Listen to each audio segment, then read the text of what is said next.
Now, in the last few months, there have been a lot of headlines about a male fertility crisis, with some worrying studies even predicting that global male sperm counts could hit zero by 2045. So for the first time, the ticking biological clock, as it were, is on men. But would you ask your partner for a fertility test, or would you be offended if your other half asked you? I mean, it's actually now a genuine concern. It's a conversation that couples are having. Where would you sit with that, Pete, if you're Why have you come partner? Straight to me? Well, I thought you were a man of the world. I thought you'd know the answer. Oh, I've got the answers to nothing. It wouldn't bother me taking a fertility test at all. I think stereotypically men, it's a pride thing where they don't necessarily want to do that. But I don't think it's a... it wouldn't bother me in the slightest, but it is interesting because, I mean, I get asked all the time, when are you going to have kids, when are you going to settle down, because I'm heading towards 40, and I do find it a bit of a annoying question, you know? No one asks people that have settled down why they have settled down. So when, you know what I mean? Like, no one says to someone with kids, why have you got kids? So why would you ask someone that doesn't have kids why they don't? And I do think there is more pressure on men, but I think it is always women that get it kind of worse. Yeah, I mean, would you get it a lot, Olivia? Is it something that... Do I get the question? Yeah, all the time. It's like, it's constant, to be honest.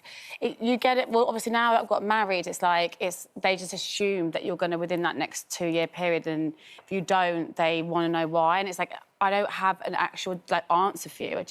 It's not something that I'm drawn to right now. And I kind of think that people minimise how huge it is to, like, bring a human into this world and raise them. It's not just a baby, like, it's a full-on adult. At some point, you're responsible for the rest of your life. And I'm not in that place yet. But I think when it comes to fertility, I'm glad this conversation's been had, because I've always been really aware of my own health and checked my fertility loads over the years and just been, like, aware of it. And you know, the connections between birth defects and men and sperm is huge, but people don't really talk about it.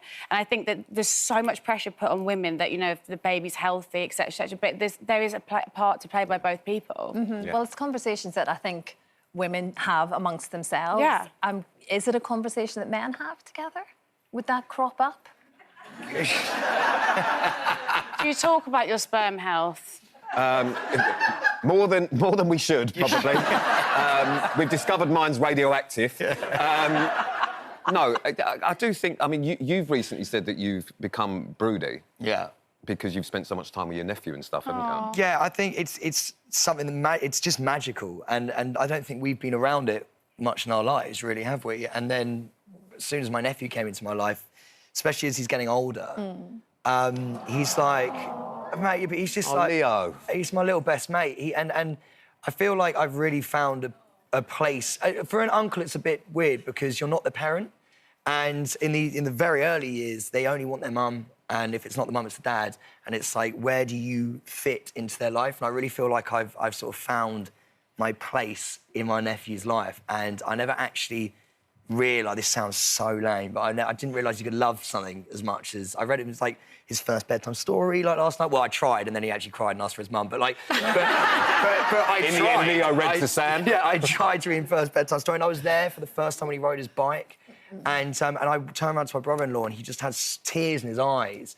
And watching that feeling that he had, I also had the same feeling. His little legs going on the pedals, how excited he was about it. And it just, I mean, look, as Liv said, it's something that, you know, your life is no longer your own after you have a child. And, but it definitely, I would love kids. I absolutely would. But obviously you've got to find a partner who is... That's the biggest stumbling block. You've got to find a partner. But I think you've also got to find a soulmate because, you know, being around my sister and my brother-in-law, it's, you know, I mean, they've had challenges that maybe transcend others, but, you know, it's really, really tough. I mean, even being on a flight on the way back from a family holiday, and, I mean, little Leo had an ear infection, and he was, like, screaming on the plane. You're like, there's nothing you could do. You have to be a team.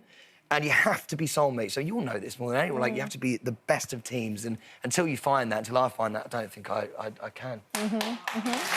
I mean, obviously, there's lots of very strong people doing it on their own, but I completely get it. If you are in a couple like that, if you're on the same page, it does make it definitely easier. I think people still look at you weird as well if you're... Because I don't know if I ever want kids. And I think whenever you say that, people automatically assume that you are some sort of horrendous monster because society tells you that you need to get married, you need to have kids, you need to do this, you need to do all that sort of stuff. And I always find it a really difficult conversation when people say, well, why don't you want kids? It's a tough one We do to have answer. kids, Pete. Well, yes, this conversation just did evolve. You talk about being broody and your love of like wanting to have children. So explain this children situation between you both. Take it away, Stab. It's just we have hypothetical daughters. Okay. And Pete's is called Olive, as mine's called Rose. It's called Olive. Yeah. It's called Olive. Did you choose the names? You chose- Yeah, we did. Okay. And we put each other in hypothetical parent situations. And We don't. Yeah, Sam we know. Yes, puts us in you get into it. hypothetical parent Don't situations. pretend you don't get. He gets really, really into it. And what we've learned from our hypothetical parenting is that I need to be a little bit more serious with my kids. Pete, Pete is very protective, potentially overly protective. Oh, and right. So we like to sort of like at least dabble in the pretend whilst we're waiting. What a sad... Are they like dogs? Two sad single men. We can't even get a partner, let alone the kids. And we're like, imagine. Imagine what they will look like. Christ. I wouldn't lead with this stuff on dates, by the way. Well, this is it. But I think it's good to hear guys talking about these things. I do think it's really important, and it is a conversation that has to be had. And if we're willing to chat about it, as I think women have become much more willing to, and to get ourselves checked out, we know where we're at from a health perspective. And you two, we're happy to do that as well. You're happy to know where you're at, and so that's as good as you can ask for at this point. And as long as Rose and Olive are well looked after, hypothetically really speaking, I'm sure they're very well looked after, little girls. I bring them both up and in. Yes.